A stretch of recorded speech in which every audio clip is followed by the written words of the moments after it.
আহমেদ রাদিয়াল্লাহু তাআলা আনহু এর নেতৃত্বে আফ্রিকা মহাদেশে একটি বাহিনী পাঠিয়েছিলেন ইসলামের দাওয়াত দেওয়ার জন্য। আমার কথাগুলো বুঝা যাচ্ছে?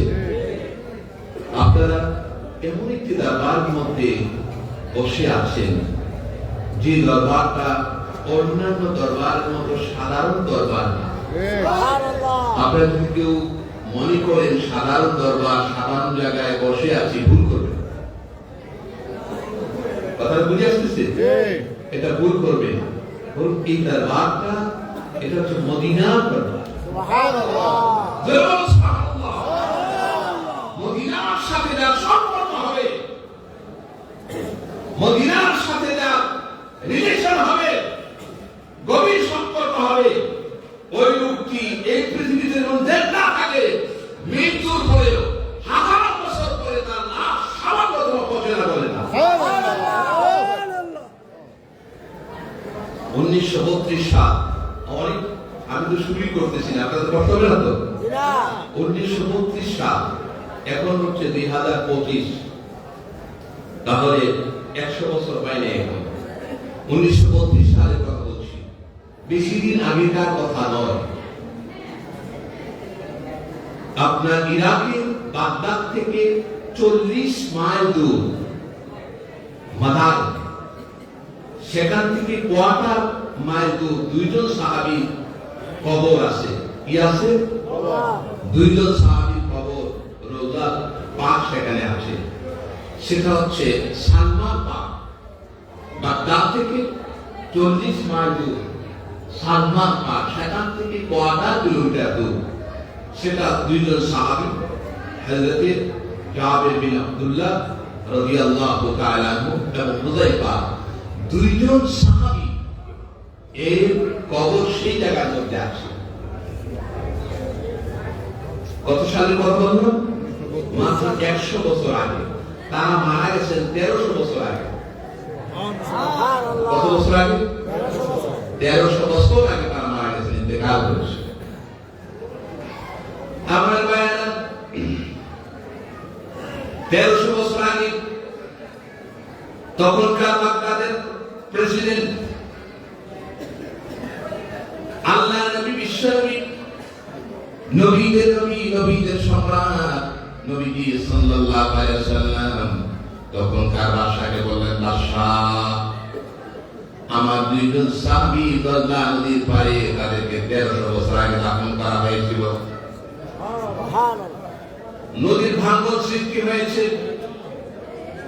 নদীর ভাঙন সৃষ্টির পরে তাদের কবর পর্যন্ত প্রায় পানি পৌঁছে যাচ্ছে। কবরগুলো কাদা হয়ে গিয়েছে। আস্তে আস্তে পানিগুলো দরজা নদীর পানি গড়িয়ে গড়িয়ে তাদের কবরের মধ্যে যাচ্ছে। বাদশাহ, আমার এই দুই সাহাবীকে এই মুহূর্তে এখান থেকে তুমি সরায়া দাও, অন্য জায়গায় নিয়ে দাফন করো। প্রথম দিন বাদশাহ স্বপ্নে দেখলেন। স্বপ্নে দেখার পরে বুঝতে পারেন নাই মদিনা জামাত যে কি জিনিস, বুঝার দরকার আছে কি নাই? আওয়াজ করে বলার দরকার আছে কি নয়?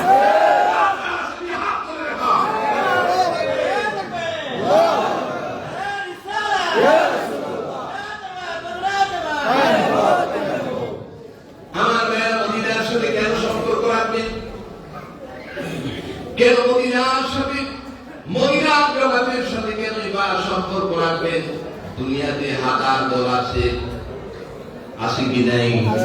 হাজার দল আছে, রাজনীতি দল আছে, পীর সাহেবের দল আছে, বিভিন্ন দল আছে, কিন্তু কেন মদিনার জামাতের সাথে সম্পর্ক রাখবেন? আজ ঈমান প্রবৃত্তি হচ্ছে, ঠিক কিনা বলেন? ভোট এর মাধ্যমে জান্নাত বৃদ্ধি হয়। আজকে আমাদেরকে, আমরা এমন একটি দরবারের সাথে সম্পৃক্ত হয়েছি, যে দরবারের সাথে সম্পৃক্ত হয়ে পড়ে পরকালে নিশ্চিতভাবে নাজাত পাওয়া যাবে, নবীর সাথে জান্নাতে যাওয়া। এমন একটি জামাতের তো দরকার আছে, ঠিক না বলেন? এমন একটি দলেরই তো দরকার, এমন একটি জামাতের দরকার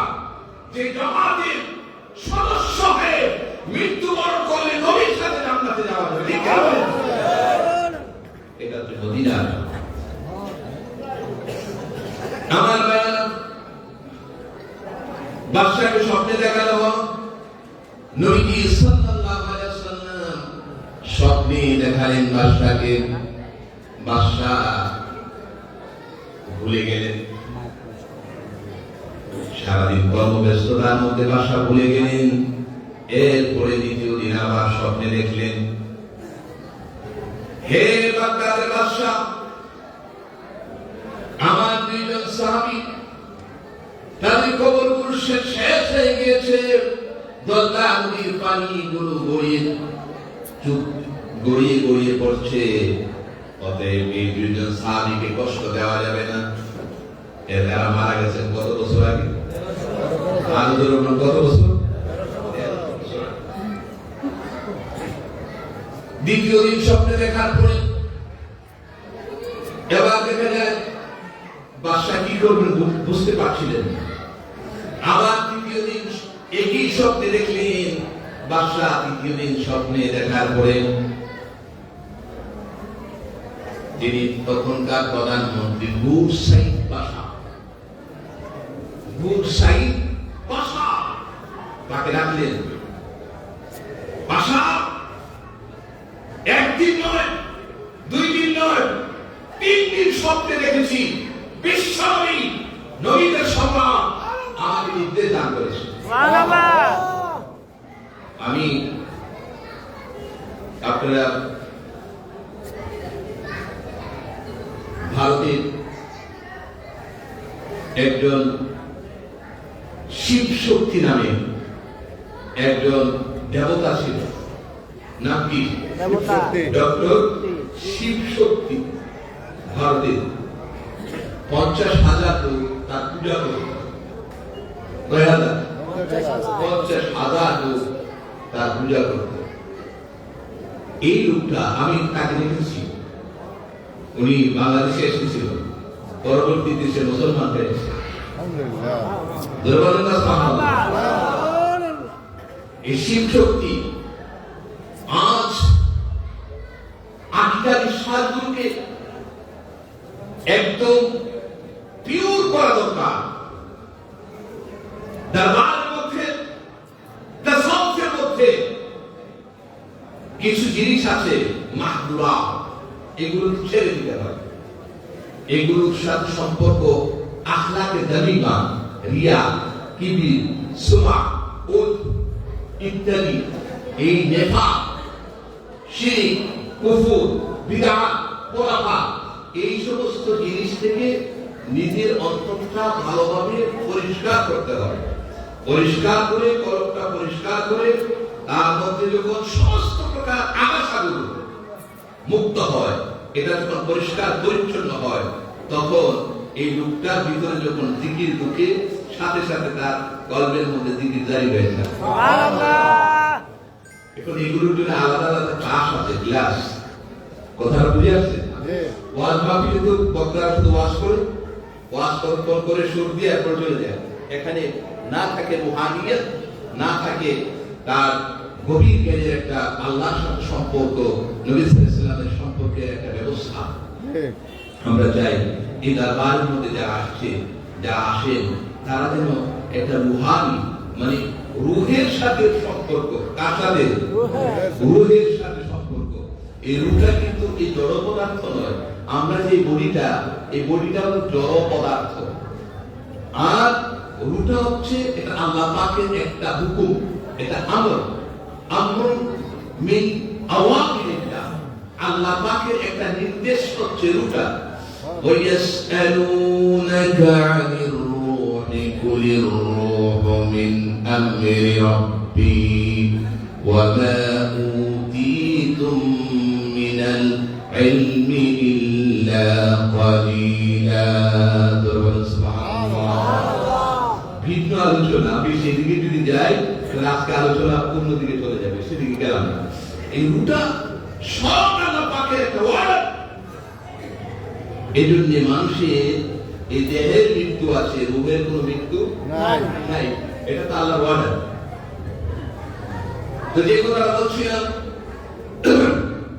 এই শিব শক্তি এই কিছুদিন আগে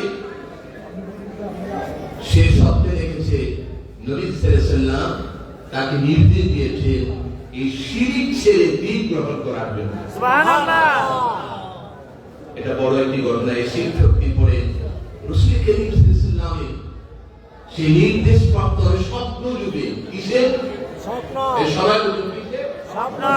স্বপ্ন যুগে নির্দেশ প্রাপ্ত হয়ে শিব শক্তি মানুষের ব্যবহার থেকে নিজকে মুক্ত করে আল্লাহর বান্দা হয়ে মুসলমান হয়ে যায়। সুবহানাল্লাহ।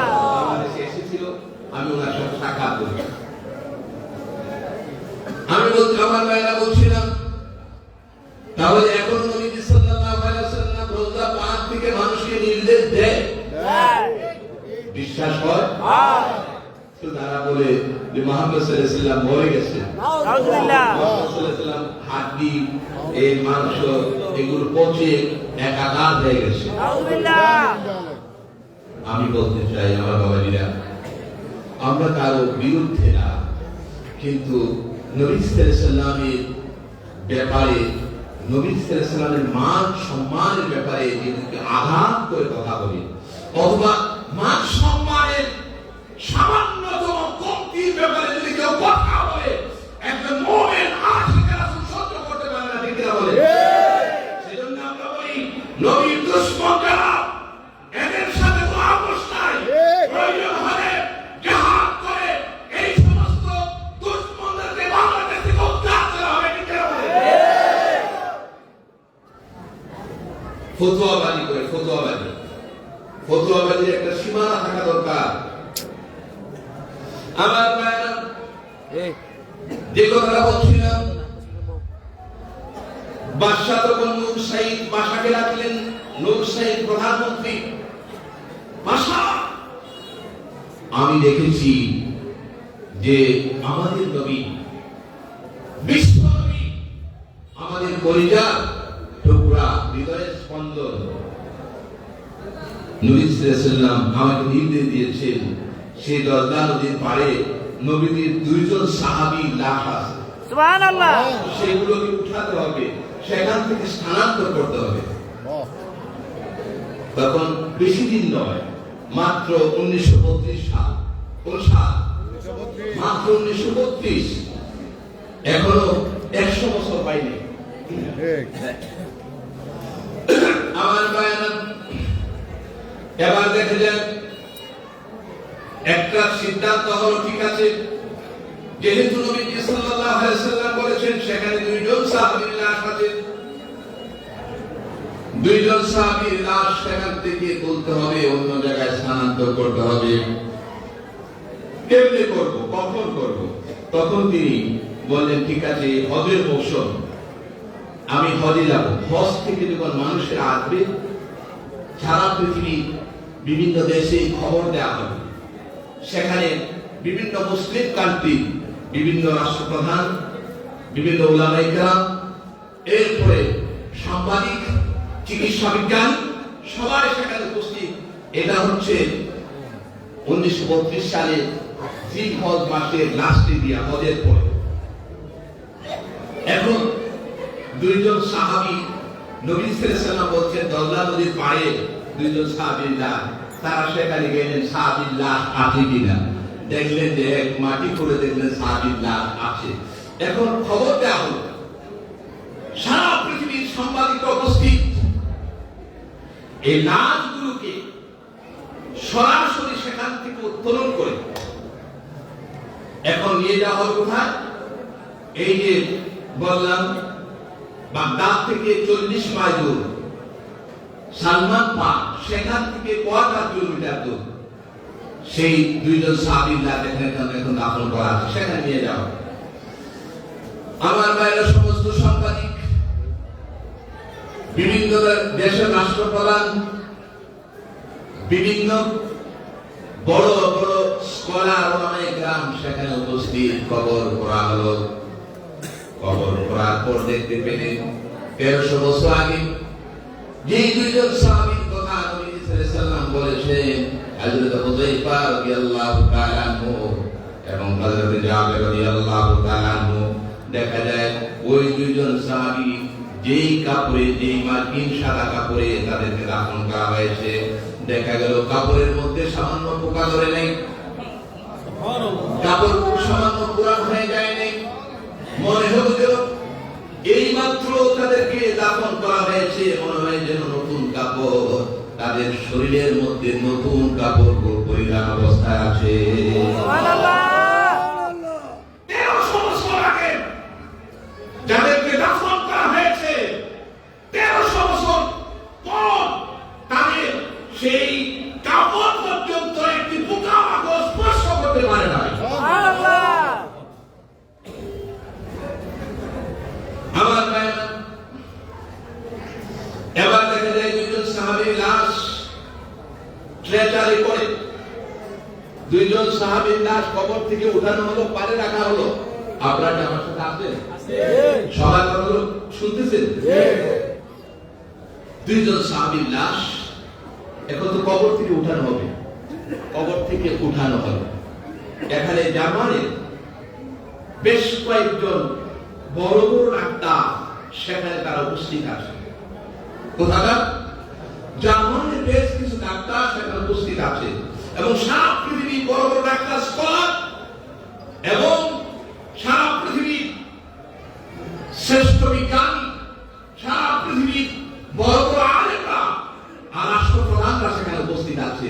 দুইজন সাহাবী যে দেখতে কেমন, সুবহানাল্লাহ। এরা কি পচে গেছে? চেহারা শুরু ঠিক আছে না কিছুই নাই, না শুধু কাপড়গুলো আছে। এখন লাশ উপরে উঠানোর পর ওই কাপড়ের কাপড় বাঁধ খোলা হলো, বাঁধ খুলে দেওয়ার পর চেহারা যখন মুক্ত হলো, অবাক হয়ে তাকিয়ে দেখলেন, মনে হয় 1300 বছর নয়, মনে হয় যে কতক্ষণ আগে তাদেরকে দাফন করা হয়েছে। 1300 বছর আগে দাফন করা হয়েছে। তাদের সাপ করে যাওয়ার কথা, চেহারার মধ্যে ফাঁক করে যাওয়ার কথা, চেহারা বিকৃত হওয়ার কথা, লাশের মধ্যে গোস্ত না থাকার কথা, হাড্ডিগুলো পচে যাওয়ার কথা। দেখা যায় যে তাদের যেভাবে দাফন করা হয়েছিল, যেই অবস্থায় দাফন করা হয়েছিল, ঠিক এই অবস্থায় 1300 বছর আগে তাদেরকে দেখা যাচ্ছে।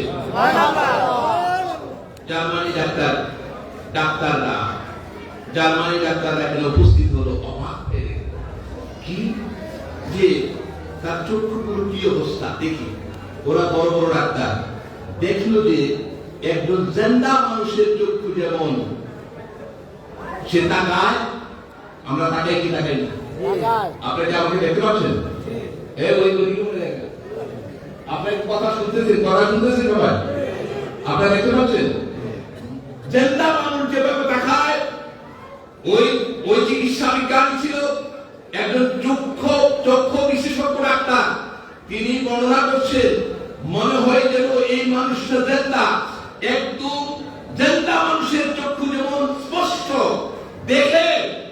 তিনি বলছেন, আমার মনে হয় যে এরা দুইজন তারা জিন্দা মানুষের মতো তাকিয়ে আছে।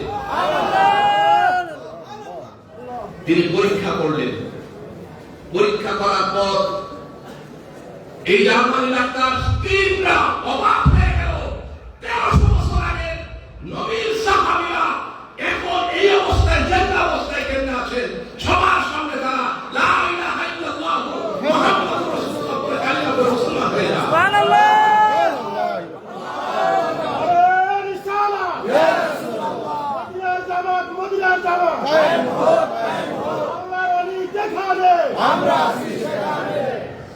আমার বাইরে কোনো শেষ হয়নি। লাশগুলো উপরে উঠানো হলো, এখন লাশগুলোকে গাড়ির মধ্যে উঠানো হবে ট্রেচারে করে। কোথায়? আপনারা যে অ্যাম্বুলেন্স দেখেন, অ্যাম্বুলেন্স কথা বলেন, অ্যাম্বুলেন্স দেখেন, অ্যাম্বুলেন্সের মধ্যে কিছু ট্রেচার আছে, লাশটা সেখানে উঠানো হয়। এখন ট্রেচারের মধ্যে লাশ উঠানো হবে।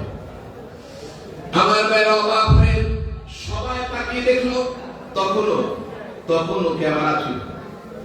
উনি টিভি স্ক্রিন, বড় বড় কয়েকটা টিভি স্ক্রিন সেখানে ফিট করেছিলেন, সমস্ত মানুষেরা যেন মূল দৃশ্যটা স্পষ্টভাবে দেখতে পায়, সবাই যেন লাইভ প্রোগ্রাম দেখতে পায়।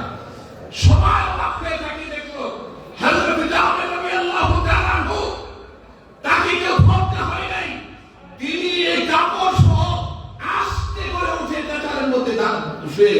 সুবহানাল্লাহ। হযরত জাবের তাকে কেউ উঠাতে হয় নাই। লাশকে উঠানো লাগে না, নিজে নিজে উঠতে পারে, উঠানো লাগে, কেউ উঠাতে হয় নাই। হযরত জাবের রাদিয়াল্লাহু তাআলা আনহু তিনি নিজে নিজে তিনি সেই জায়গা থেকে নিজে দাঁড়িয়ে তেতারের মধ্যে শুয়ে গেলেন। সুবহানাল্লাহ। আমার ভাইরা, এই হচ্ছে নবী সাল্লাল্লাহু আলাইহি ওয়াসাল্লামের সাহাবীরা। যেই সাহাবীরা 1300 বছর পরেও তারা জান্না অবস্থায় পৃথিবীর মানুষকে দেখিয়ে গেছেন, হে পৃথিবীর মানুষেরা আমরা নবীর সাহাবী। এটা সাধারণ নয়, নবীর সাথে আমাদের সম্পর্ক হওয়ার কারণে আল্লাহ পাক এমন মর্যাদা দিয়েছেন, 1300 বছর পরও আমরা জান্না অবস্থায় আছি। সুবহানাল্লাহ। অতএব নবীর সাথে যদি সম্পর্ক হয়, মদিনার সাথে যদি সম্পর্ক হয়, সত্যিকার অর্থে আশিক রাসূল হয়, তাহলে ওই লোকটাকে গোটা পৃথিবীর কোন ব্যক্তি তাকে ধ্বংস করতে পারবে না। ঠিক না বলেন? আপনারা দেখেছেন ভারতের হযরত খাজা মঈনুদ্দিন চিশতি আজমির সিন্দি রাহমাতুল্লাহ আলাইহি, তাকে রাজা পৃথ্বীরাজ তাকে হত্যা করার জন্য এমন কোন ফোর্স নাই, এমন কোন কৌশল নাই যে হত্যা করার জন্য তারা গ্রহণ করে নেয়। সব চেষ্টা করেছে, আর্মি, গোয়েন্দা সংস্থা, বিশেষ বাহিনী, বিশেষ ফোর্স, যত ফোর্স আছে হযরত খাজা মঈনুদ্দিন চিশতি রাহমাতুল্লাহ আলাইহিকে হত্যা করার জন্য, শহীদ করে দেওয়ার জন্য তারা সব কিছু করেছে, সব ব্যর্থ, সব ব্যর্থ। এরপরে রাজা তিনি সভাসদদেরকে রাখলেন, বলে আমরা তো সব দিক থেকে ব্যর্থ হয়েছি, এই একটা কি মুসলিম মঈনুদ্দিন চিশতি, তাকে তার সাথে একটা লোকের সাথে আমরা পাচ্ছি না, এখন বলো তো দেখি কি করলে পরে তাকে শেষ করা যায়। এখন তারা বলল, গণক ঠাকুর বুদ্ধিজীবী যারা সকলকে রাখলো পরামর্শ সভার জন্য। ডাকার পর এবার দেখা যায় তারা পরামর্শ দিল, লাস্টে ঠাকুররা বলল, রাজা এটা এমন একটা রূপ যাকে এই পৃথিবীর মানুষ হত্যা করতে পারবে না, একমাত্র আল্লাহর ফয়সালা আছে। সুবহানাল্লাহ। সুবহানাল্লাহ বলেন না? সুবহানাল্লাহ। আর বলুন আল্লাহু আকবার। এবার রাজা বললেন, কেন হত্যা করা যাবে না? তখন গণক ঠাকুররা বলল, রাজা আমরা দেখেছি আমাদের বিশেষ যে আমরা মুসলমানরা যেমন রিয়াজত করি, কি করি? রিয়াজত করি, মুরাকাবা করি, মুশাহাদা করি। আমাদের এটা হচ্ছে শরীয়ত ভিত্তিক, এবং এর মাধ্যমে একটা মানুষ সঠিক পথ পায়। কি পায়? সঠিক পথ পায়, আল্লাহর সাথে, আল্লাহ রাসূলের সাথে সম্পর্ক তৈরি হয়। শরীয়তের বাইরে যে কোনো আমল, শরীয়তের বাইরে যে কোনো চর্চা সব হচ্ছে বিনা, তার কোনো অস্তিত্ব নাই, আল্লাহর কাছেও নাই। আর এর মাধ্যমে দুনিয়া কিছু হাসিল হতে পারে, কিন্তু আল্লাহর সাথে সম্পর্ক সম্ভাবনা 0% নাই। ঠিক না বলেন? সেই জন্য আমরা বলি, শরীয়তের বাইরে যত দরবার আছে, যত বিদআত আছে, যত শিরক আছে, যত কুফর আছে, সবগুলোকে মদিনার জামাত ভ্রান্ত করে একমাত্র শরীয়তের উপর প্রতিষ্ঠিত জামাত হচ্ছে মদিনার জামাত।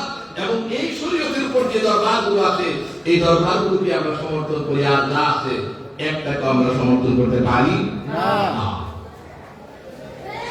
আমার ভাইরা, এবার দেখা যায় রাজা পৃথ্বীরাজ তাকে গণকরা বলল, রাজা এই যে খাজা মঈনুদ্দিন সাধারণ মানুষ না, তার এই বুকের মধ্যে একটা লাইট জ্বলতেছে। সুবহানাল্লাহ। কি জ্বলতেছে? লাইট। একটা লাইট জ্বলতেছে। এই যে লাইটগুলো জ্বলে, কি জ্বলে? চলে এই কথা বলে জয় কি জয় চলে এমনি জয় না কি আছে পাওয়ার আছে কানেকশন কানেকশন তার একটা কি আছে মূল পাওয়ারের সাথে যেখানে মূল যে লাইন এই হাউস সেখানে সাথে তার একটা কানেকশন আছে এরপরে একটা লাইন আছে লাইনের মাধ্যমে তারপরে লাইট পুরো জ্বলে লাইনটা যদি কেনা পর জ্বলবে না লাইট ঠিক আছে সব ঠিক আছে একটা তার প্লাস মাইনাস মাইনাস বা প্লাসের একটা তার নেই জ্বলবে না। জ্বলবে না। আমার বাইরে আবার দেখা যায় রাজা করলেন বাদশা এই মঈনুদ্দিন চিশতি তার বুকের মধ্যে তার সিনার মধ্যে একটি লাইট জ্বলতেছে আমরা দেখছি এই লাইটটা যদি বন্ধ করে দেওয়া যায় আলো যদি নিভিয়ে দেওয়া যায় তাহলে এটাকে হত্যা করা যাবে অন্য কোথাও হত্যা করা যাবে না এবার দেখা যায় রাজা বললেন সহজ একটা জিনিস এই লাইটটা নিভাইতে পারলে সব শেষ লাইটটা নিভাই না ওই যে আমার প্রথম কথা আপনার খেয়াল রাখবেন মদিনার সাথে যদি সম্পর্ক থাকে তাহলে পৃথিবীর কোন মানুষটাকে ধ্বংস করতে পারে না রাজা বললেন ঠিক আছে লাইটটা নিবে তো বললেন না রাজা এটা দুনিয়ার লাইট মানা এই লাইটটা পৃথিবীর লাইট নয় এই দুনিয়ার তার নয় এই লাইট এখানে তার মূল তার হয়েছে মদিনা মুনাওয়ারা মুহাম্মদ সাল্লাল্লাহু আলাইহি ওয়াসাল্লামের রওজা শরীফ যদি এই লাইটের কোন তার নাই এটা হচ্ছে ওটু কানেকশন মদিনার সাথে এই খাজা মঈনুদ্দিন চিশতি কলবের মধ্যে হৃদয়ের মধ্যে একটা লাইট জ্বলতেছে এই লাইটের কানেকশনটা মদিনা মুনাওয়ারায় তার হিট লাইট পৃথিবীর কোন মানুষ ধ্বংস করতে পারবে না ধ্বংস করা যাবে যদি মদিনা থেকে কানেকশন যদি ধ্বংস করা যায় কানেকশন যদি কেটে দেওয়া যায় তাহলে তাকে ধ্বংস করা যাবে আর ধ্বংস করা যাবে না আমরা বলি মদিনার সাথে এই মদিনার জামাতের কানেকশন অতএব গোটা বাংলাদেশ নয় গোটা পৃথিবীর সমস্ত শক্তি যদি একত্র হয়ে মদিনার জামাতকে ধ্বংস করতে চায় মদিনার জামাতকে ধ্বংস করতে পারবে না পারবে না দেখতে হবে। আমি আপনাদের সামনে কোরআন কারীমের একটি আয়াত তেলাওয়াত করেছি আল্লাহ রাব্বুল আলামিন বলেছেন قل إن كنتم تحبون الله فاتبعوني يحببكم الله ويغفر لكم ذنوبكم والله غفور رحيم আল্লাহ রাব্বুল আলামিন বলেন ও আমার হাবিব মুহাম্মদ সাল্লাল্লাহু আলাইহি ওয়াসাল্লাম আপনি বলুন ইন কুনতুম তুহিব্বুনাল্লাহ সত্যি যদি তোমরা আল্লাহকে ভালোবেসে থাকো সত্যি যদি আল্লাহ রাব্বুল আলামিনের ভালোবাসা দাবি করে থাকো যে আমি আল্লাহকে মহব্বত করি আমরা আল্লাহকে মহব্বত করি কি করি না আর জোরে বলুন এই কি করি হাত তুলে হাত কে আল্লাহকে মহব্বত করি না আমরা চাবি আমরা আল্লাহকে মহব্বত করি আল্লাহ নবীকে মহব্বত করি ঠিক না আল্লাহকে গালি দেয় বাউল নামক ফৌজেরা আমরা এই বাউল এই শয়তান গোষ্ঠী সাধারণ মুসলমানদের ঈমান হরণকারী এই বাউলদের বিচার করতে হবে বাংলাদেশের মধ্যে ঠিক না বলেন আমরা কোন বেদাতের পক্ষে নই আমরা কোন শিরকের পক্ষে নই আমরা কোন কুফরির পক্ষে নই আমরা শরীয়তের বাইরে সমস্ত ধর্মকে আমরা বলি ভেঙে চুরমার করে দাও ঠিক না বলেন যা থাকবে শরীয়তের ভিতরে শরীয়ত ছাড়া আল্লাহকে পাওয়া যাবে না যা বলছি সব শরীয়তের ভিতরেই আছে আমার ভাইরা আল্লাহ রাব্বুল আলামিন বলেন ইন কুনতুম তুহিব্বুনাল্লাহ ফাত্তাবিউনি ও আমার হাবিব আপনি বলে দিন যদি সত্যিকার অর্থে তোমরা আল্লাহ পাকের ভালোবাসা দাবি করে থাকো তোমরা যদি মনে করো তোমরা যদি দাবি করো যে আমরা আল্লাহকে ভালোবাসি ফাত্তাবিউনি তাহলে তোমরা আমি মুহাম্মদ সাল্লাল্লাহু আলাইহি সাল্লামের অনুসরণ করো আমি নবীকে মানো তাহলে ইউহিব্বুকুমুল্লাহ। যদি আমি মুহাম্মদ সাল্লাল্লাহু আলাইহি ওয়াসাল্লামকে মানো, আমার অনুসরণ যদি করো, তাহলে আল্লাহ রাব্বুল আলামিন স্বয়ং তোমাদেরকে মহব্বত করবেন, তোমাদেরকে ভালোবাসবে। শুধু ভালোবাসবে না, ওয়ায়াগফির লাকুম যুনুবাকুম। হে আমার উম্মতেরা শোনো, আল্লাহ পাক আমি নবীকে যদি মহব্বত করো, আমি নবীকে যদি একাত করো, আমার কথা যদি শোনো, তাহলে আল্লাহ শুধু তোমাদেরকে মহব্বত করবেন না, তোমাদের বিগত জীবনের সমস্ত গুনাহ আল্লাহ মাফ করে দিবেন। আমাদের গুনাহ মাফ হওয়া দরকার আছে কি নেই? আরো জোরে বলুন, আছে কি নেই? আপনার আমি একবার এই কুমিল্লা আসছিলাম ঢাকা থেকে, এই যে আপনারা মেঘনার পরে নাঙ্গলবন, কোথায় নাঙ্গলবন, দেখলাম যে অনেক জেল, হাজার হাজার মানুষ, হাজার হাজার গাড়ি। জিজ্ঞেস করলাম কি হলো, তখন তারা বলল যে এখানে হিন্দুরা এই মেঘনা নদীতে গোসল করতে, মেঘনা নদীতে স্নান করে, কি করে স্নান করে। স্নান করলে কি হবে? স্নান করলে তাদের গুনাহ মাফ হবে। এই জন্য তারা মেঘনা নদীতে স্নান করার জন্য সারা বাংলাদেশ থেকে এখানে একত্র হয়েছে। এটা তাদের ধর্মীয় বিষয়, এই বিষয়ে আমাদের বক্তব্য না। আমার একটা বক্তব্য হচ্ছে এই লজিক, যে কথাটা আপনাকে বুঝতে হবে যে মেঘনা নদীতে যদি কোন ব্যক্তি, এখানে সমস্ত টয়লেটের লাইনগুলো মেঘনা নদীর সাথে, ঠিক না, নদীর সাথেই হয়। এখন যদি এই টয়লেটের লাইন, ময়লা টয়লা যা কিছু আছে সবকিছু এর মধ্যে আছে, এখন শুনেন, যদি এই জায়গার মধ্যে গোসল করলে একবার গুনাহ মাফ হয়ে যায়, এটা কি সম্ভব? এই কথা বলেন না, সম্ভব?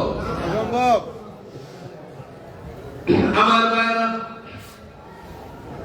এবার দেখা যায় হিন্দুরা মাপ চায়। হিন্দুরা কি করে কথা বলে না, হিন্দুরাও তারাও বিশ্বাস করে যে তাদের পাপগুলো মোচন হওয়া দরকার। খ্রিস্টানরাও তারা বিশ্বাস করে যে তাদের অপরাধ হয়, তাদের পাপগুলো মোচন হওয়া দরকার।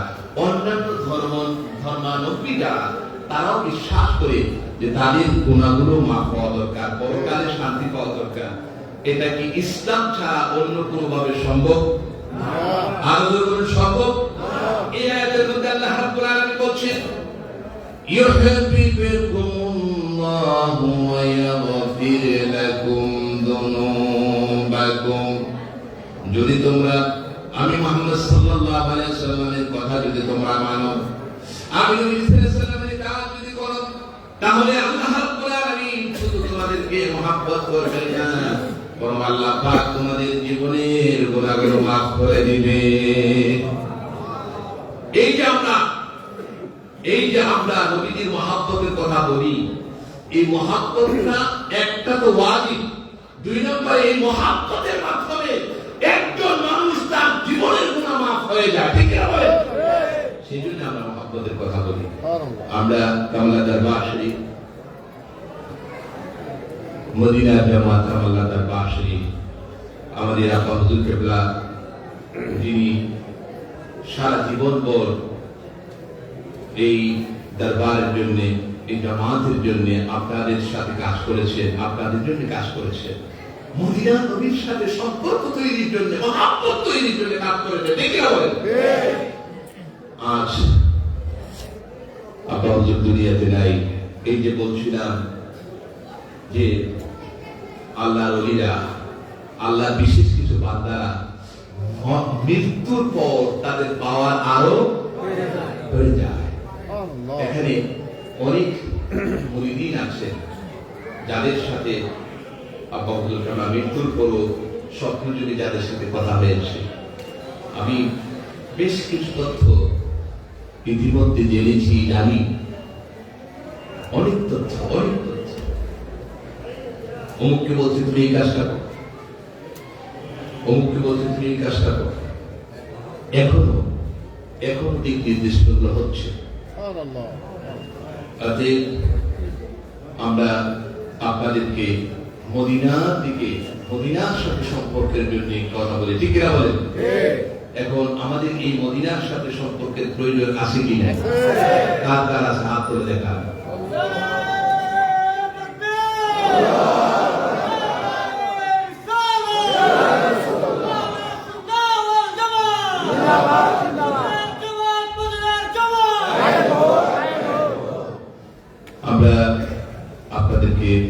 আহ্বান করব, যেহেতু এখানে অনেক ওলামায়ে কেরাম, বিশেষ করে আশাশির একজন প্রখ্যাত আলিম দ্বীন এবং মিডিয়া জগতে যিনি কাজ করেন, আমার অত্যন্ত কাছের মানুষ আল্লাহ হযরত মাওলানা ডক্টর মুর্শিদ আলম সাহানী ভাই এখানে উপস্থিত হয়েছেন, আলোচনা করবেন।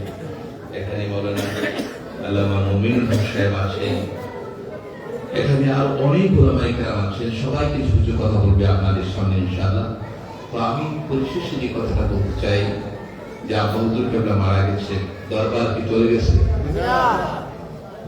চলে গেছে, আছে না নাই?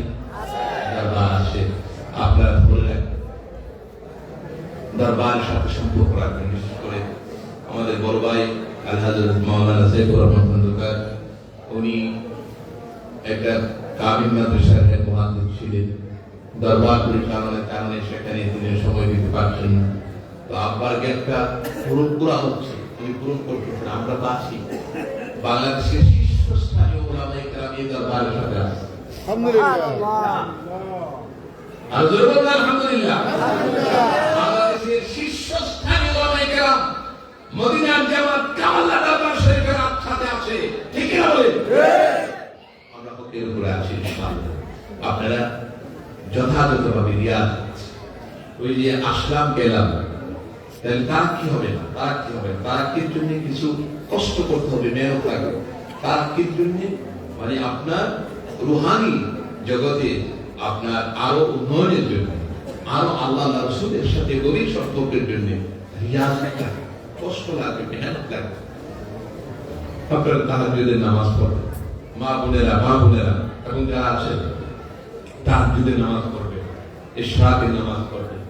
তারপরে মদিনার জামাতে 5 ওয়াক্ত নামাজের পর যে তাসবিহাত হাদিয়া আছে, এই হাদিয়াটা যথাযথ মনোযোগ দিয়ে পড়বেন, জিকির আজকার করবেন, খেয়াল করে।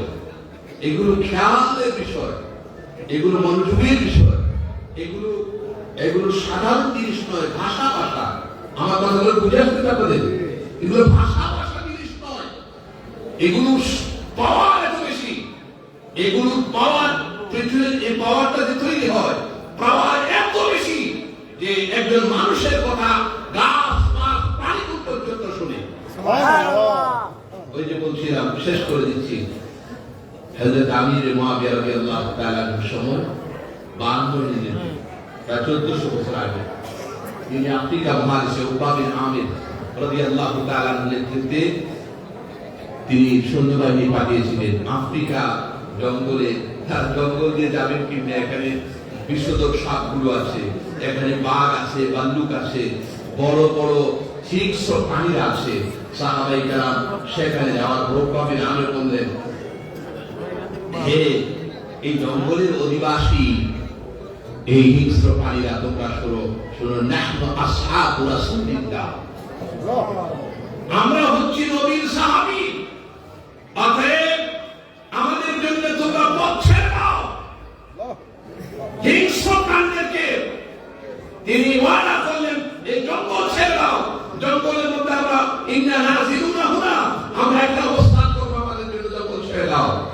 তখন তিনি রওয়ায়াত করছেন, জঙ্গলের বাঘ তাদের বাচ্চাগুলোকে কাঁধের মধ্যে নিয়ে, অন্যান্য হিংস্র প্রাণীরা তাদের বাচ্চাদেরকে কাঁধের মধ্যে নিয়ে এখান থেকে তারা দূরে সরে যায়, তাদের জন্য পথ তৈরি করে দেয়, থাকার জায়গা করে দেয়। সেই সাহাবী, সেই মুসলিম, সেই ইমানদার নবীর সাথে সম্পর্ক।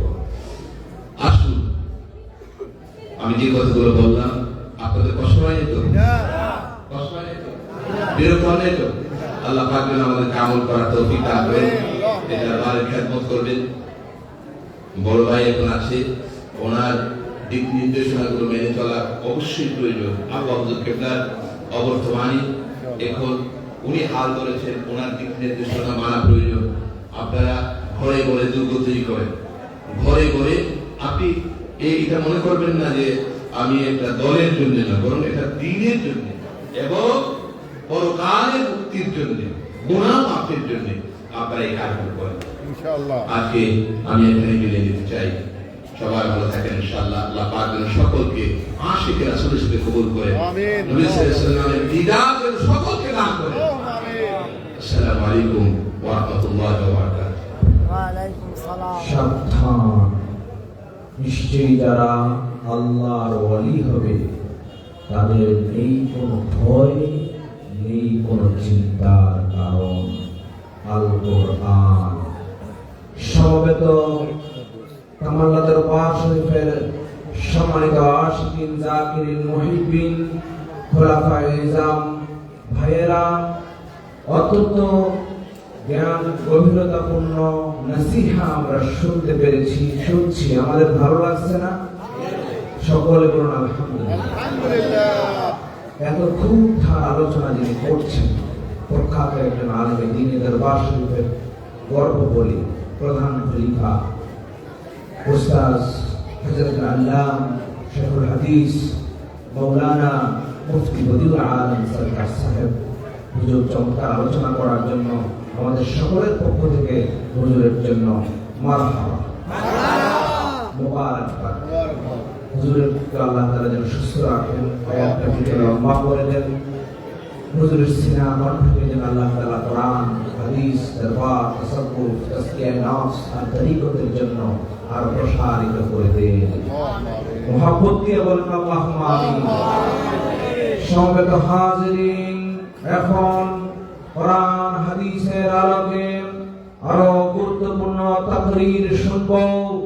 বাংলাদেশের একজন প্রখ্যাত আলেমে দ্বীন, একজন বিশিষ্ট মিডিয়া ব্যক্তিত্ব, যিনি রেডিও টেলিভিশনে ইসলামিক আলোচনা করে বিশ্বব্যাপী বাংলা ভাষাভাষী মানুষদেরকে দ্বীনের দিকে আহ্বান করেন। বাংলাদেশের ঐতিহ্যবাহী উচ্চতর ইসলামিক বিদ্যাপীঠ দুর্গাটি মদিনাতুল উলুম কামিল মাদ্রাসার শ্রদ্ধাভাজন প্রধান মুহাদ্দিস, একই সাথে তিনি বর্তমানে ভারপ্রাপ্ত ভাইস প্রিন্সিপালের দায়িত্ব পালন করেন। ঢাকার ঐতিহ্যবাহী শ্যামলী শাহী মসজিদের সম্মানিত খতিব, প্রখ্যাত আলেমে দ্বীন আলহাজ হযরত আল্লামা শাইখুল হাদিস ডক্টর মাওলানা মুর্শেদ আলম সালেহী, ডক্টর মাওলানা মুর্শেদ আলম সালেহী সাহেব উস্তাদকে আর গুরুত্বপূর্ণ তাকরীর উপস্থাপনের জন্য সকলের পক্ষ থেকে বিনম্র অনুরোধ করছি। আসসালামু আলাইকুম ওয়া রাহমাতুল্লাহ। আলহামদুলিল্লাহ আলহামদুলিল্লাহ নাহমাদুহু ওয়া নাস্তাঈনুহু ওয়া নাস্তাগফিরুহু ওয়া নাউযু বিল্লাহি মিন শুরুরি আনফুসিনা মান ইয়াহদিল্লাহু ফালা মুদিল্লা লাহু ওয়া মান ইউদ্লিল ফালান তাজিদ লাহু ওয়ালিয়্যান মুরশিদা। ونشهد أن لا إله إلا الله ونشهد أن سيدنا وحبيبنا وسندنا وخطيبنا وقلوبنا وجميع محبوبنا محمد الذي أرسله بالحق بشيرا ونذيرا وداعيا إلى الله بإذنه وسراجا منيرا. أما بعد فقد قال الله تعالى في كلامه المجيد وفرقانه الحميد. আসুন সকলে হাঁটাচলা বন্ধ করে খুব মহব্বতের সাথে আসুন আমরা পবিত্র কোরআন কারীম থেকে তেলাওয়াত করি। আউযু বিল্লাহি মিনাশ শাইতানির রাজীম। বিসমিল্লাহির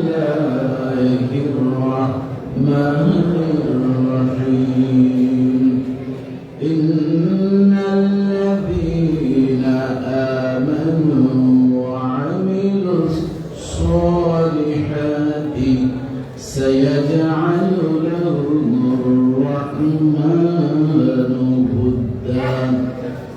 صدقت يا رب العالمين. عن عبد الله بن عباس رضي الله تعالى عنهما قيل يا رسول الله من أولياء الله؟ قال إذا ذكر الله. رواه البخاري. وقال تعالى في شان حبيبه ومحبوبه إن الله وملائكته يصلون على النبي يا أيها الذين آمنوا صلوا عليه وسلموا تسليما. صلى الله على محمد صلى الله عليه صلى الله على محمد صلى الله عليه وسلم. بلغ العلا بكماله كشف الدجى بجماله حسنت جميع خصاله. صلوا عليه وآله. لا إله إلا الله محبة لا إله إلا الله. حسبي ربي جل الله ما في قلبي غير الله. نور محمد صلى الله. لا إله إلا الله. الله الله الله.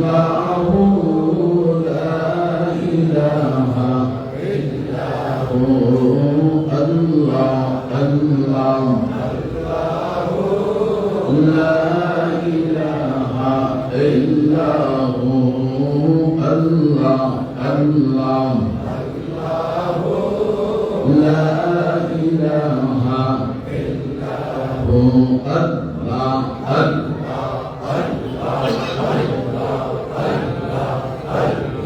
الله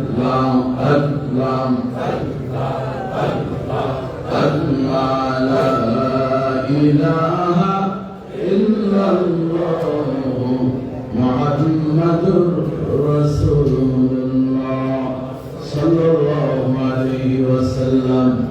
আলহামদুলিল্লাহ, ঐতিহ্যবাহী মদিনার জামাত কামাল্লা দরবার কর্তৃক আয়োজিত মরহুম মকফুর আমার অত্যন্ত শ্রদ্ধাভাজন ব্যক্তিত্ব আমির শরীয়ত আমির তরিকত কামাল্লা দরবার শরীফের প্রতিষ্ঠাতা আলহাজ মাওলানা মোহাম্মদ খন্দকার হাবিবুর রহমান রহমাতুল্লাহ প্রথম ইসারে সওয়াব মাহফিলের প্রখ্যাত প্রবর সভাপতি বর্তমান হুজুর পীর সাহেব হুজুর কেবলা এবং বড় হুজুর কেবলার অত্যন্ত আদরের ছোট সাহেবজাদা এবং অত্র দরবারের খোলাফায়ে জাম হুজুর কেবলার জামাতা এবং বিশেষ করে যারা পীর ভাই মুহিব্বিন মুতালিকিন রয়েছেন সকলকে মোবারকবাদ জানাচ্ছি যে একজন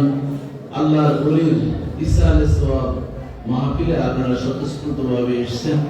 আজকের এই দিনই তিনি ইন্তেকাল করেছিলেন। মওতুল আলেম মওতুল আলাম, একজন আলেমের মৃত্যুর মাধ্যমে দুনিয়ার মৃত্যু হয়ে যায়। আমরা সেরকম একজন মওতুল আলেম মওতুল আলাম, সেরকম একজন আলেমকে আমরা হারিয়েছি, সেরকম একজন ওলিকে হারিয়েছি। সেই ওলির স্মরণ সভায় যিনি আসার তৌফিক দান করেছেন, আসুন সেই রব্বে কারীমের সবটুকু শুকরিয়া আদায় করে জবান করে কৃতজ্ঞতা দূর করে অলসতা দূর করে আসুন সর্বোচ্চ আওয়াজে আকাশ বাতাস মুখরিত করে সকলেই মহাব্বতের সাথে একবার কালিমাতুল শুকর আদায় করে বলি আলহামদুলিল্লাহ। তার সাথে সাথে অসংখ্য অগণিত তার চেয়ে আরো অধিক হৃদয় নিম্নানন্দ সালাম পেশ করছি সকল সৃষ্টির প্রধান আকর্ষণ জাদুল হাসান আল হুসাইন ইবনে জাবিহাইন বিশেষ সভাপতি বিশ্ব নন্দিত নবী সিরাজুল মনির বদরুদ্দোজা নূরুল হুদা সাহেবে কাবা কাউতাইন সাহেবে মাকাম মাহমুদ সাহেবে হাউদে কাউসার আখির জামানার পয়গম্বর আপনার আমার সকলের প্রিয় নবী যাকে নিজের চেয়ে জীবনের চেয়ে সব কিছুর চেয়ে অধিক তার চেয়ে অধিক ভালোবাসি। আসুন সেই নবী পাকের সামনে একবার মন করে জিয়ারত নসিবের আশা আকাঙ্ক্ষা নিয়ে প্রাণ করে একবার দুরূদ পাঠ করি। আল্লাহুম্মা সাল্লি ওয়া সাল্লিম ওয়া বারিক আলাইহি।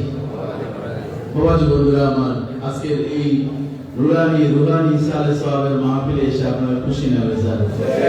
কম খুশি না বেশি খুশি? এজন্য আরেকবার বলেন আলহামদুলিল্লাহ। আমি সূরা মারিয়ামের ৯৬ নম্বর আয়াত আপনাদের সামনে তেলাওয়াত করেছি। আর বুখারী শরীফের ছোট্ট একটি আউলিয়া কেরামের মর্যাদা চেনার পরিচয় নিয়ে একটি হাদিস আপনাদের সামনে উপস্থাপন করেছি। এই কোরআন এবং হাদিসের আলোকে কিছু কথা বলবো, আপনারা শুনতে রাজি আছেন তো?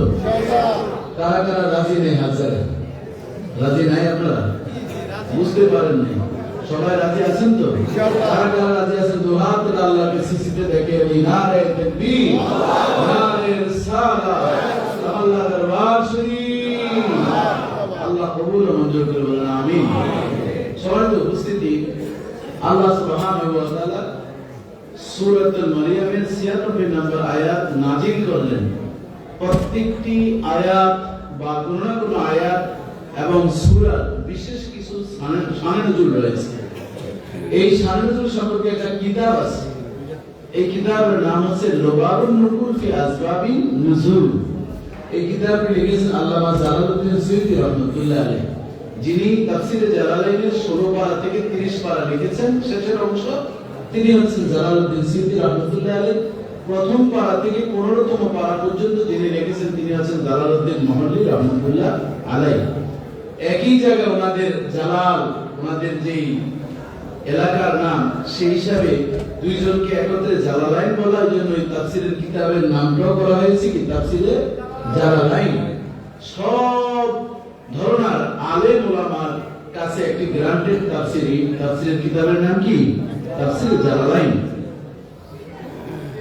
তো এই তাফসীরে জালালাইনের শেষ অংশ তিনি লিখেছেন সেই জালালউদ্দিন সুয়ুতী রাহমাতুল্লাহ আলাইহি লুবাবুন নুকুল ফি আসবাবিন নুজুল তাফসীরের একটি শানে নজুলের, কোরআনের একটি শানে নজুলের কিতাব তিনি লিখেছেন। সেখানে তিনি এই আয়াতের শানে নজুল বা কোন শানে নাযিল হলো এই সম্পর্কে বলতে গিয়ে তিনি একটি উদ্ধৃতি উল্লেখ করেছেন। রাসূলুল্লাহ সাল্লাল্লাহু আলাইহি ওয়াসাল্লাম বলেছেন, আনা মদিনাতুল ইলম ওয়া আলিয়ুম বাবুহা। জোরে বলেন সুবহান। বাবাজি বন্ধুরা, জামানার পয়গম্বর সকল সাহাবায়ে কেরামদেরকে লক্ষ্য করে বলছেন, সাহাবারা শোনো, আমি হচ্ছি মদিনার ইলম, আর ওই মদিনার ইলম অর্জন করতে হলে ওই দরজার নাম হচ্ছে আমার জামাতা আলী। আলীকে আসাদুল্লাহিল গালিব, আল্লাহর সিংহ বলে রাসূলুল্লাহ সাল্লাল্লাহু আলাইহি ওয়াসাল্লাম মায়া করে আলীকে ডাক দিতেন। এবং সাহাবায়ে কেরামের মাঝেও এই মায়াটা এত বেশি ঈর্ষান্বিত হয়েছে। কোন কোন সাহাবায়ে কেরাম এই মায়াটাকে কেমন যেন একটু আনমনা ভাব সৃষ্টি হলো। সাহাবায়ে কেরামের ক্ষেত্রে শব্দ চয়নের ক্ষেত্রে অনেক সাবধানতা অবলম্বন করতে হয়। তাই আমি শব্দটাকে একটু ডাইভার্ট করে বললাম আনমনা যখন ভাব হলো। পৃথিবীর মানুষ যখন একজন আরেকজনকে ভালোবাসে, যদি কম্পিটিশনের হয়ে যায়, একজনের চেয়ে একজনকে যদি বেশি অগ্রাধিকার দেওয়া হয়, আরেকজনের একটু খারাপ লাগে না, ভালো লাগে? এই দুনিয়ার একটা নিয়ম আছে না? কারণ এই রক্ত বুঝতে মাখা মানুষের ভিতরে, এর ভিতরে আগুনের একটা তাপ উত্তাপ আছে না নাই? যখন এই একটু কেমন মনোভাব সৃষ্টি হলো, আল্লাহ তাআলা আয়াত নাযিল করে দিলেন, ইন্নাল্লাযীনা আমানু ওয়া আমিলুস সালিহাতি সায়াজআলু লাহুমুর রাহমানু বুদ্দা। জোরে জোরে বলেন আল্লাহু আকবার। রব্বে কারীম বলেন, নিশ্চয়ই যারা আল্লাহর প্রতি ঈমান আনে, ঈমান আনার পরে নেক আমল করে, সিন এবং সাউফা ফেলে করি, অর্থাৎ যে কাজটা অল্প সময়ের ভিতরে সংগঠিত হয় এটি বোঝায়। আল্লাহ তাআলা বলেন, সায়াজআলু লাহুমুর রহমান, ওই কোয়ালিটির মানুষ যারা নেক আমল বেশি করে ঈমান আনার পর, ওই ধরনের মানুষের মধ্যে রব্বুল আলামিন রহমান একটা বিশেষ ভালোবাসা দান করে দেন। সুবহানাল্লাহ। ওই ভালোবাসার জন্য একজন আরেকজনকে ভালোবাসে, ওই ভালোবাসার মধু সংগ্রহ করার জন্য টেকনাফ থেকে তেতুলিয়া চলে আসে, কথা ঠিক না বলেন? ওই নেক আমাদের ভালোবাসার জন্য রংপুর থেকে মুরাদনগরের কামাল্লা দরবারে চলে আসি। এটা আমার কথা না, আল্লাহর কথা। আল্লাহর কথা। খুব সাবধান, ভালো করে বুঝবেন। কামাল্লা হযরত পীর সাহেব হুজুর কেবলাকে এবং আমরা হক্কানি আউলিয়া কেরামকে কেন ভালোবাসি, এটার জবাব আল্লাহ নিজেই সূরা মরিয়মের 96 নম্বর আয়াতে বলছেন, যারা আল্লাহর প্রতি যথাযথ ঈমান আনেন আর ওই ঈমানকে তেজস্বী করার জন্য আকীদা পরিশুদ্ধ করে যারা নেক আমল করে, রব্বুল আলামিন সেই রহমানের ভালোবাসার ধনভাণ্ডার ওই ব্যক্তিকে দিয়ে দেন।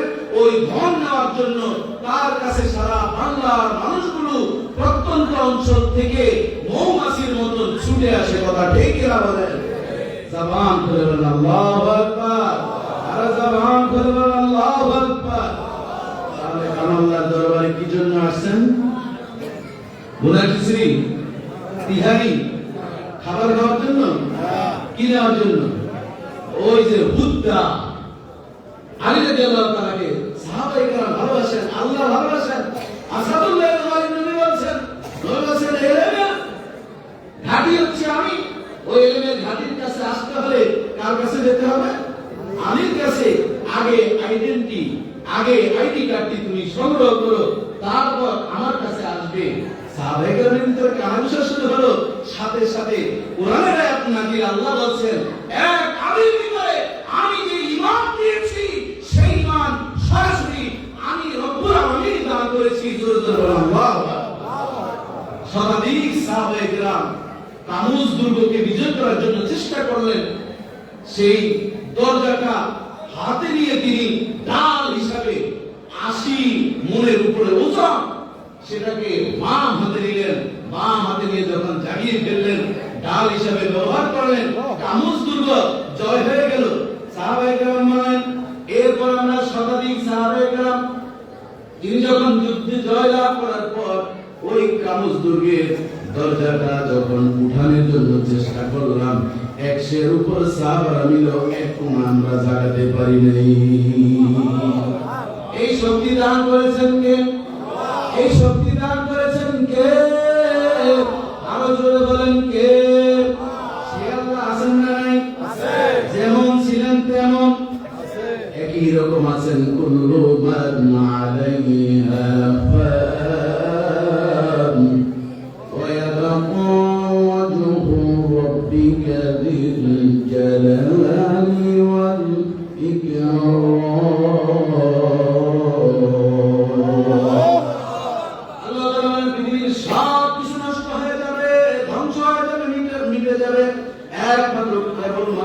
আল্লাহর অস্তিত্ব টিকে থাকবে।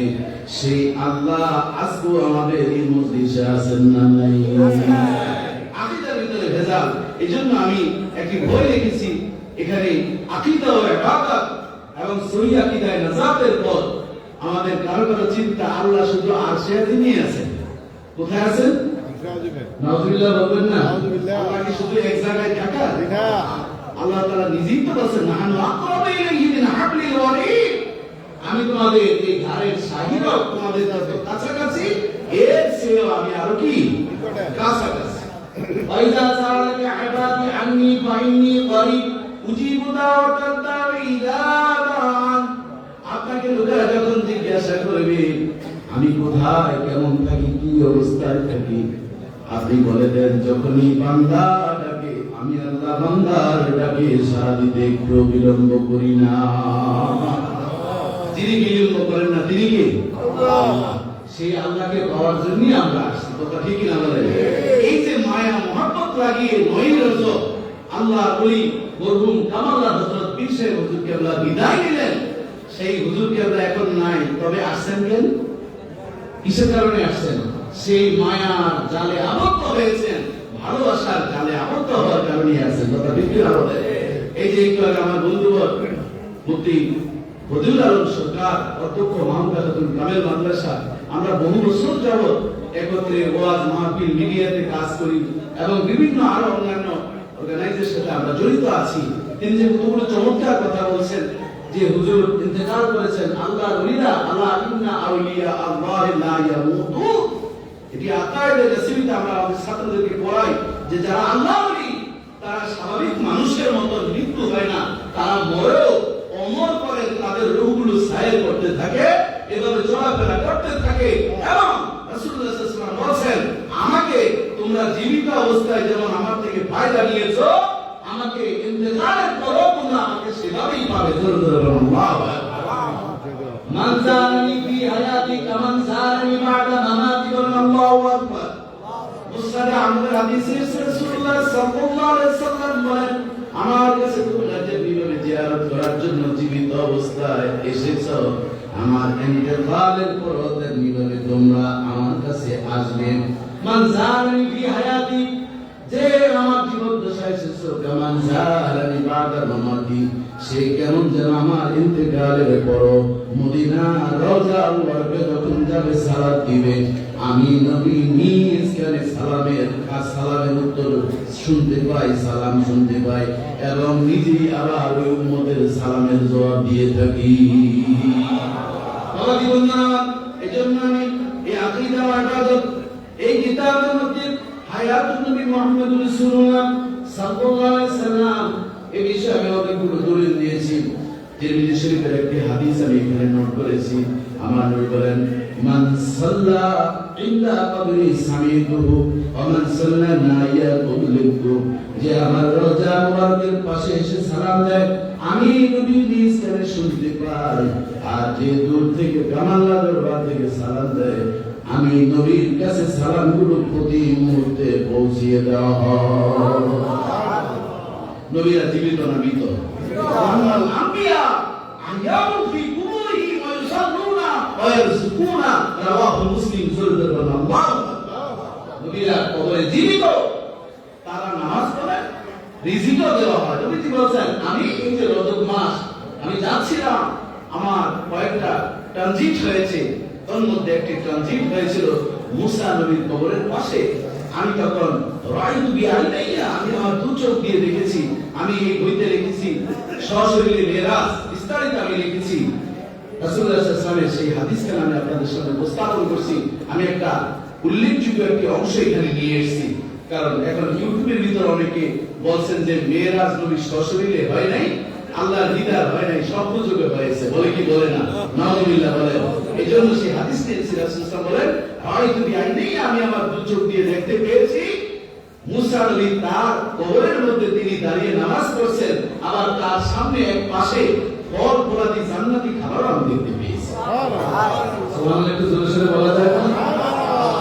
আমার তাহলে আল্লাহ তাআলা নবীদেরকে যে পাওয়ার দিয়েছেন, সব নবীদের সরদার, আমাদের নবীর পাওয়ারের চেয়ে কম না বেশি?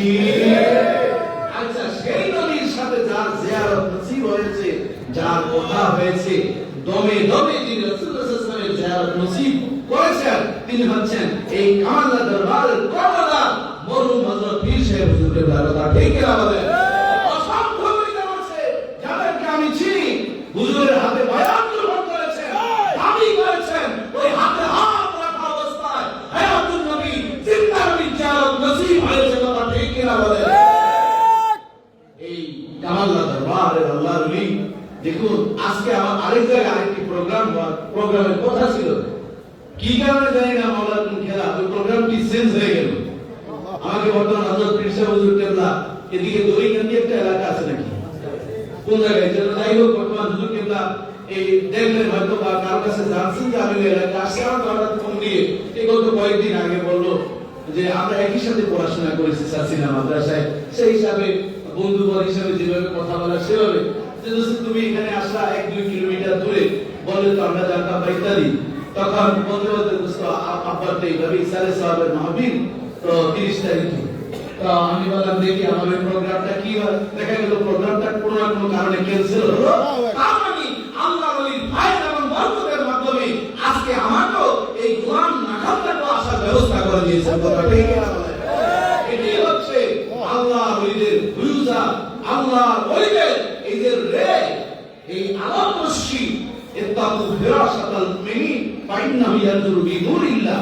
মুসলিম শরীফের হাদিসে এসেছে, জামাত পয়গম্বর বলেন, যারা আল্লাহ ওয়ালা বুজুর্গ, যারা চোখের পানির বিনিময়ে আল্লাহর ভালোবাসাকে খরিদ করেছেন, নিজের জীবনটা আল্লাহ ও রাসূলের জন্য কুরবান করে দিয়েছেন, তাদের সেই তাজকিয়ে নফস, আত্মশুদ্ধিকে তোমরা শ্রদ্ধার সাথে তাকে সম্মান দিও। কারণ যখন আল্লাহর ওলিরা তাকায় ফাইন্নাহু ইয়ানজুরু বিনুরিল্লাহ, তখন তারা আল্লাহর কুদরতি নূরের চোখ দিয়ে তাকায়, তখন একজন খারাপ শুকুর দুষ্কর ওলিউল্লাহে পরিণত হয়ে যায়। এটার বাস্তবতা আপনাদের সামনে উপস্থাপন করছি। আপনারা নিশ্চয়ই জানেন বাইজিদ বুস্তামি রাহমাতুল্লাহের ঘটনা আপনাদের জানা আছে। বুঝার জন্য বলছি, মরহুম মাকফুর খন্দকার হাবিবুর রহমান রাহমাহুল্লাহ কেমন বলেছিলেন সেটা বোঝানোর জন্য একটু পেছন থেকে আপনাদেরকে টেনে ধরছি। বাইজিদ বুস্তামি রাহমাতুল্লাহের এলাকায় দুরসুইত একজন মহিলা ছিল। ওই মহিলা অনেকদিন পর্যন্ত সমাজের মধ্যে অনৈতিক কাজ করত। সমাজের যারা এলিট পারসন, যারা সম্মানিত ব্যক্তি, বাইজিদ বুস্তামি রাহমাতুল্লাহের কাছে এসে বললেন, হুজুর, এলাকাটা তো বরবাদ হয়ে যাচ্ছে, নষ্ট হয়ে যাচ্ছে। একদিকে আপনার হুজরা, আপনার দরবার, আপনার খানকা দিন ইসলামের দাওয়াত দিচ্ছেন, কোরআন সুন্নাহর প্রচার প্রসার করছেন, আরেকদিকে এই নষ্ট মহিলা আমাদের যুব সমাজকে নষ্ট করে ফেলছে। এটি আমরা মেনে নিতে পারি না। আপনি যে কোনো একটি ফয়সালা দেন সেটি আমরা মেনে নিব। বাইজিদ বুস্তামি রাহমাতুল্লাহ আলাইহি খোঁজ খবর সব নিলেন, নিয়ে খবর জানতে পারলেন ওই মহিলার চাহিদা আছে যে 1000 দিরহাম তাকে দিবে, একটা রাত তার জন্য সে অন্যের মতন হয়ে যাবে, যে কোনো ভাবেই তাকে উপভোগ করবে সেটা রাজি। বাইজিদ বুস্তামি রাহমাতুল্লাহ আলাইহি তিনি তার খাদেমকে পাঠিয়ে দিলেন, পাঠিয়ে দিয়ে বলল, যাও এই 1000 দিরহাম দিলাম, ওই মহিলার কাছে গিয়ে বলো বাইজিদ বুস্তামি তোমার সাথে রাত যাপন করবে। খাদেম তো মাথা নষ্ট, হুজুরে কয়টা কি এই যে হইল তো, আর হুজুরের তো কি, এই হুজুরের আমার কি নাই, দরকার নেই, বহু বিশ্বাস আছে, আমার বীরের কি নাই, দরকার নেই। আমরা তো নগদে বিশ্বাসী। আগে মানুষগুলো কত নগদ ছটফট করতো না। রাসূলুল্লাহ সাল্লাল্লাহু আলাইহি ওয়াসাল্লাম কথা বলতেন, সাহাবায়ে কেরামের একটু ভিন্ন চিন্তা থাকলো, তারা বলতেন আল্লাহু ওয়া রাসূলুহু আ'লাম, আল্লাহ এবং তার রাসূল কি আরো জানেন, নিজেরা জানেন। তারপরে এটা আদরের শরীফা, যে নবীজি বললে দেখি নতুন কিছু আগ্রে আসে কিনা। আর আমাদের অভ্যাস কি, আমি একটা আলোচনা করা যাবে, বলবে ও হুজুরের এটা 2008 সালে তো এই ওয়াজ শুনছে, শুনতে শুনে কান ভালো হয়ে গেছে। এরকম হয় কি হয় না? একজনে কোন একটা কথা বলা বললে তখন মিয়া এটা তো শুনছি 20 বছর আগে, অথচ ওনার বয়সই চলতে আছে 23 বছর। এখন উনি কি কত বছর আগে শুনছেন, মানে অবুঝ অবস্থা উনি শুনছেন। এরকম মিথ্যাবাদী মানুষ আছে না নাই? রাসূল সাল্লাল্লাহু আলাইহি ওয়াসাল্লামের শরীফা ছিল এরকম, তিনি কোন জিনিস জানলেও কোন সাহাবায়ে কেরাম নিউজ দিলে নবীজি এমন ভাবে শুনতেন মনে যেন মাত্র জীবনে প্রথম শুনছেন। আল্লাহ রাসূল বলেন, যিনি বলেন ভালো যদি সংবাদ, নেক আমলের সংবাদ যদি দেয়, তখন তুমি যদি আগ্রহ করে শুনো, ওই ব্যক্তি খুশি হওয়ার কারণে একটা সাদাকার সওয়াব তোমার আমলনামায় রব্বুল আলামিন সুবহানাল্লাহ। কেমন নবী ছিলেন বুঝতে পারছেন তো? আমরা এই স্বভাবগুলো এই আল্লাহর ওলির দরবারে আসলে আমরা আদব, আর তরিকা তো পুরো আদব। তরিকা হচ্ছে কি আদব, আর কিছু না বাবা। পীরের বাড়িতে আসবেন, যত আদব আপনি ভাববেন যে এখন তো আমার পীর নাই, খন্দকার সাইদুর রহমান ভাইয়ের ছোট্ট দেখছি লৌকি বিদ্যা, হাফেন বিদ্যা আসছে, এরকম কথা বলবেন, আপনার পীর মুরিদির সম্পর্ক কাটা হয়ে যাবে। কথা ঠিক আছে? আপনি যেই অবস্থায় দেখেছেন, এখন ওনার হাতে বায়াত গ্রহণ করেছেন, উনি আমার মাথার তাজ। কথা ঠিক আছে? আপনি যদি কোনো দুশ্চর্চা, নেগেটিভ কোনো কথা বলেন, কি হয়েছে না হয়েছে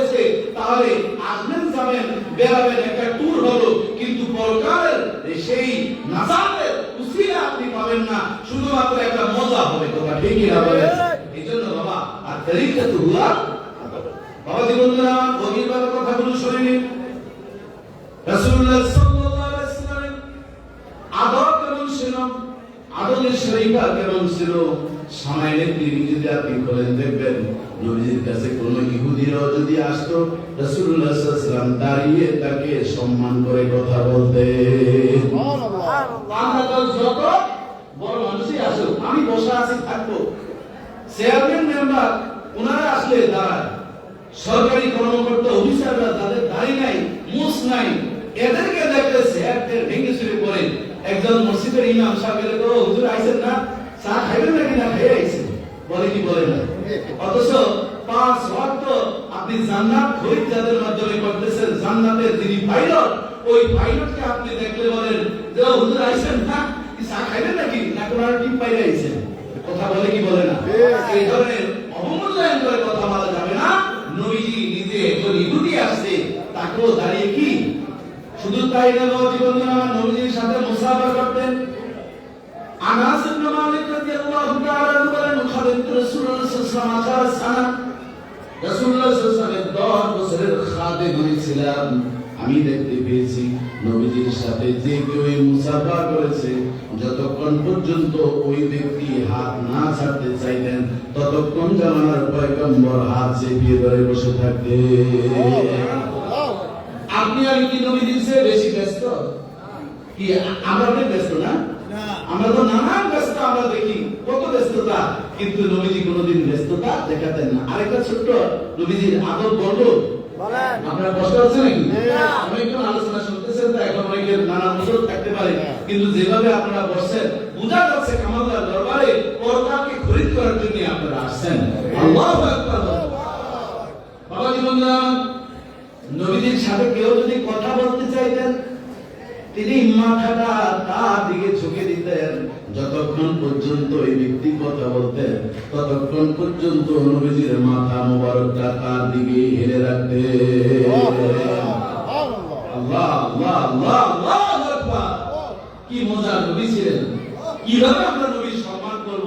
আমার মতো এই সাধারণ মানুষ নবীর গুণগান বলার মতন কোন দিক থেকে শুরু করব আর কোন দিকে শেষ করব, আমি এটি নিজের সময় ভাবতেই পারি না।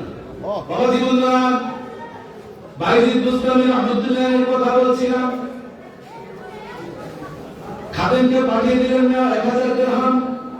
মহিলার কাছে যখন যাওয়া হলো, ও মহিলা তোমার এক রাতের কত টাকা, কত মাইনা চাও? বলে 1000 দিরহাম।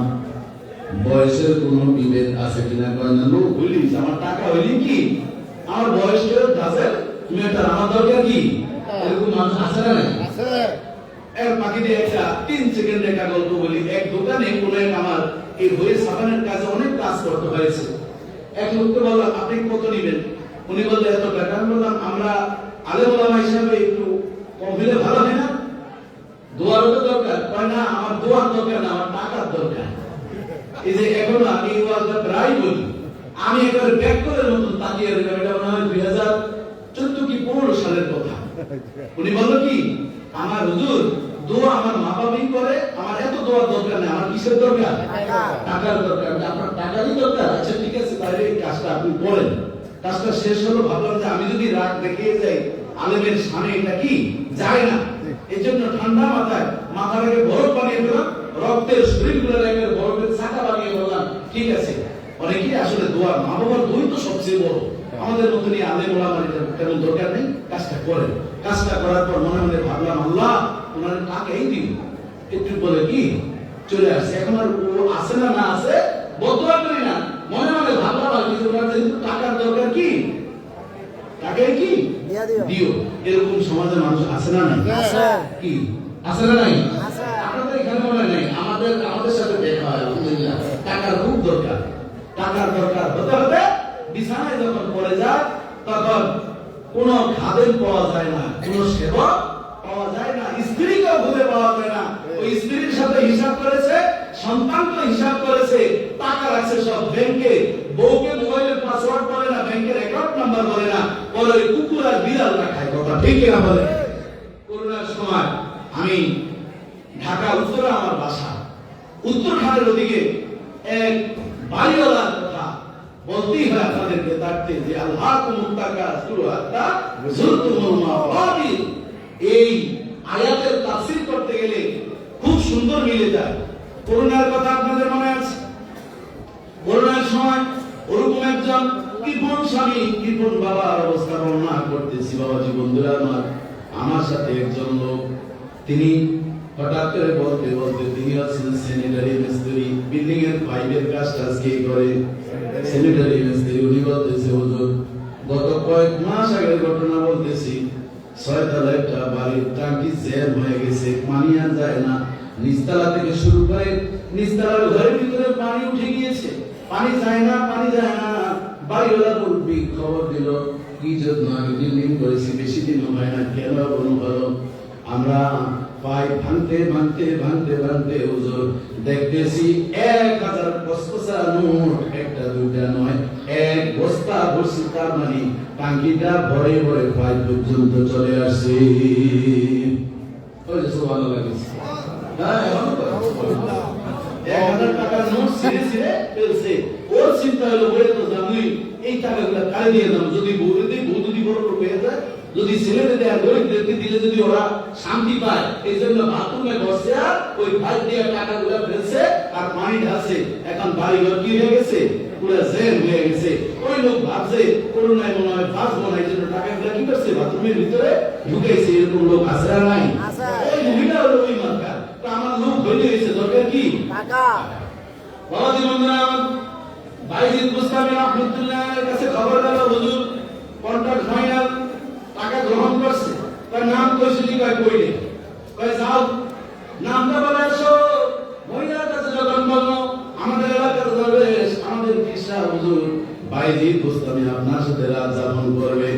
আমি পাগল হয়েছি, আমার জীবন শেষ হয়েছে। হুজুরও বুঝে আমার রাস্তায় আইছে। কথা ঠিকই তো। যারা অন্যায় করে নামাজ পড়ে না, এরা বুঝে নামাজি মানুষের কি দাম অনেক। যারা দান করে না, যারা দান করে এদেরকে সম্মান করে। যেই স্বামীরা নামাজ পড়ে না, বউরা নামাজ পড়ে, সাত দোকানে খাবার বউ মাশাআল্লাহ এর সাথে করে আল্লাহ কিন্তু আবার রাইতে জানি কি একটা নামাজ আছে, আমি ঘুমাই লেজলারিয়া বউ দেখছি কি এটা পরে কার গুণগান করতেছে, বউ আসলে উনি এক অর্থ কি করে না। এরকম মানুষ সমাজে আছে না? ওই মহিলা হলো ওই মার্কা আর কি, যে হুজুরের মতো মানুষ আমার কাছে, হুজুর কি পাগল হয়েছে নাকি, আমার জীবন তো কি শেষ। বাবা জীবন বাইজিদ বুস্তামি রাহমাতুল্লাহর কাছে মেসেজ গেল রাতে, হুজুর আগামী রাত আপনি বুকিং থাকবেন। দরবেশে বলছে, আমি যা করতেছি আর তুমি যা করতেছো বাইরে ঘরে আর কারো কাছে শেয়ার করবা না।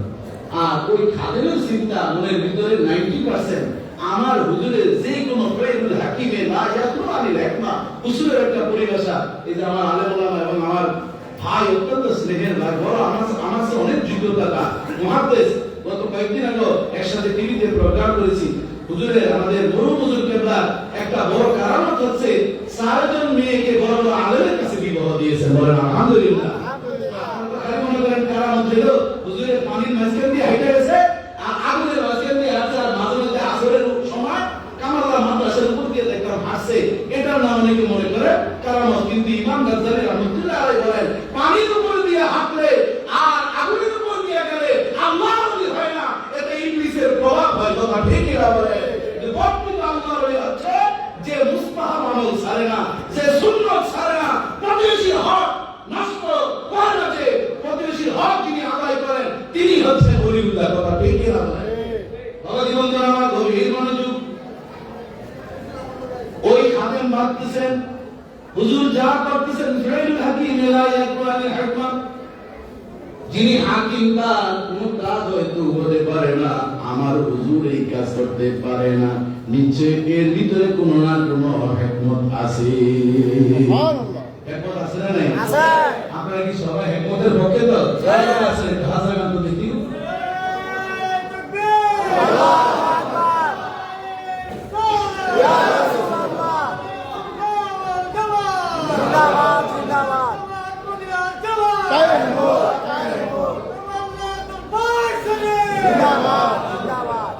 বাবা জীবন এবার হুজুর গাঠুরি একটা বানাইলেন, গাঠুরি বানিয়ে এশার নামাজ শেষ করে মহিলা বাড়ির দিকে রওনা দিলেন।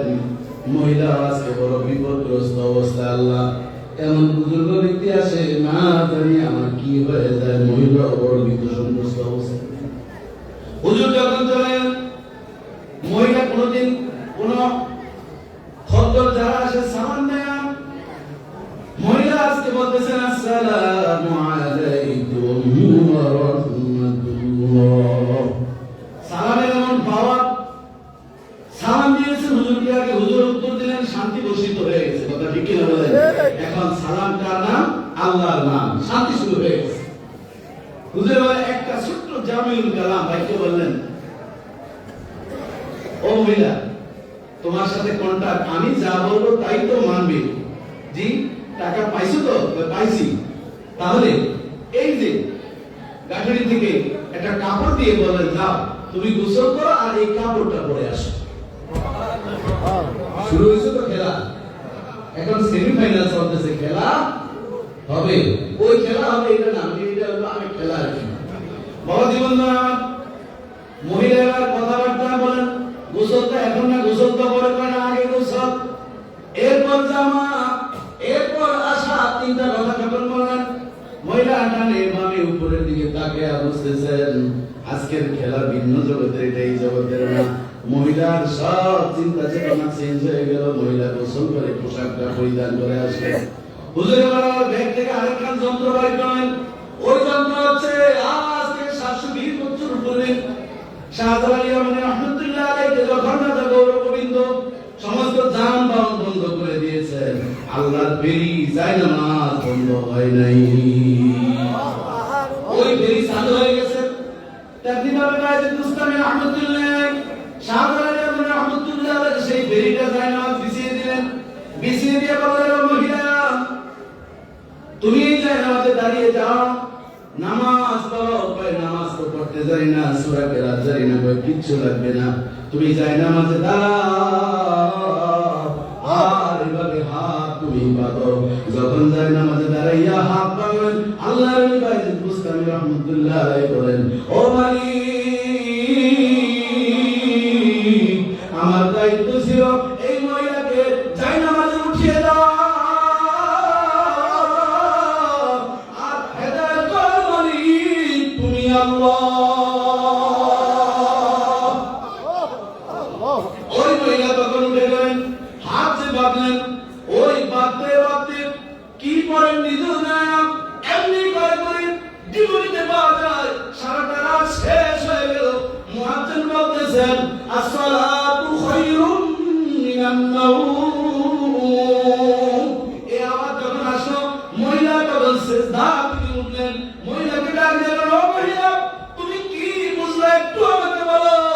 মহিলা বাইতুল মুস্তামি রাহমাতুল্লাহ আলাইহি তাকিয়ে বলতেছেন, এই সিজদার ভিতরে আমি যা দেখেছি বর্ণনা করে শেষ করতে পারবো না, তবে ছোট্ট করে এটুকু আপনাকে বলি, জীবনে একটা অন্ধকার জগতে ছিলাম, আপনি আমাকে এই জায়নামাজে বসাইয়া আল্লাহর আরশাদিন পর্যন্ত দেখার ব্যবস্থা করে দিয়েছে।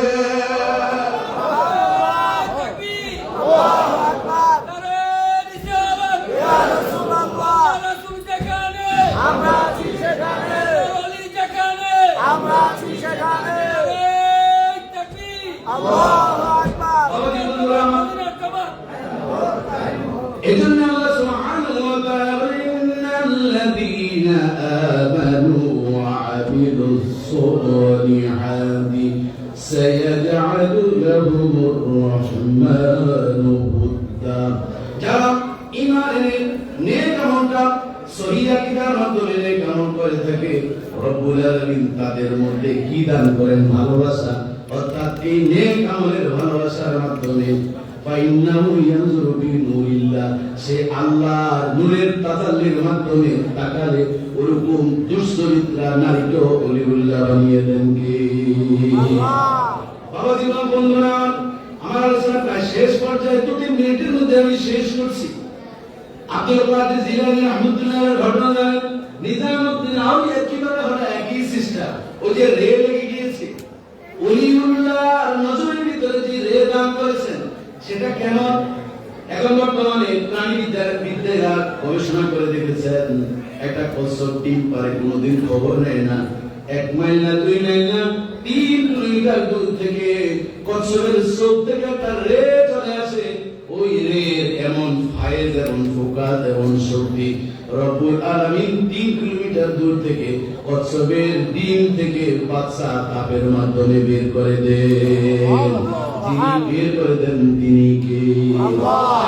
একটা ক্ষুদ্র প্রাণী, যেই প্রাণীটার নাম কচ্ছপ, এই সাধারণ একটা প্রাণী, জলচর প্রাণী।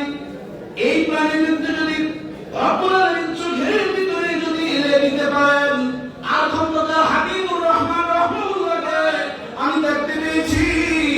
আজকে আমি যখন এসেছি আমার মনের ভিতরে কেমন হচ্ছে, আমার এই কলিজার টুকরা ভাইকে বলছি আজকে হুজুরের দায়িত্বটা তুমি পালন করতেছ। কারণ হুজুর যত বড় আলেমী আসতো হুজুরের কাছে সবাই সমান ছিল, প্রত্যেকে তিনি সাইদারি করে খাওয়াতেন। আর যাওয়ার সময় মাপ চাইতেন, ঠিক মতন খেদমত করতে পারি না, কোনোদিন প্রটোকল নিয়ে চলেন নাই, রাস্তায়